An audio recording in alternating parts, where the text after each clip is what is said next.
ڕێباز محەممەد ڕەشید ناسراو بە ڕێباز جاف لە ساڵی 1985 لاولێر لەدایک بووە، ئێستاش لاولێر نیشتەجێ، پێشنێژ و وتارخوێنە و ئەندامی مەڵبەندی هەولێری کۆمەڵی دادگەریە. لە ساڵی 2002ەوە پەیوەندی بەکاری ئیسلامیەوە کردووە. هەڵگری بڕوانامەی یەک ناوەندیە لە ساڵی 2004، دووەم قوتابخانەی عەبدوڵڵای کوڕی عومەر لە ساڵی 2010، سێم دەرچووی زانستە شەڕعیەکانە لە ساڵی 2015. ئەو پۆست و بەرپرسیارەتە حیزبیانەی پێشتر هەیبوون. یەکەم ئەندام ڕێکخراو لە ساڵی 2013، دووەم کارگێڕی ناوچە لە ساڵی 2017، سێم بەرپرسی ئەنجومەن لە ساڵی 2012، چوارەم ئەندامی مەڵبەند تا ئێستا.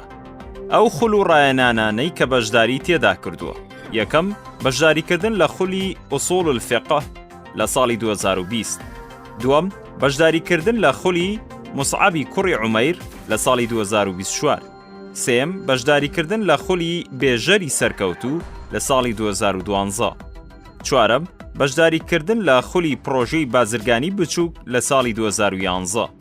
شارەزایی و لێهاتووی هەیە لە: یەکەم زمانی عەرەبی، دووەم ڕاگەیاندن، سێم زانستی شەرعی. چالاکی و ڕۆشنبیری و کەلتوری، نووسین، بەشداری کۆنگرە و کۆنفرانسی زانستی، کۆڕ و وانەوتنەوە.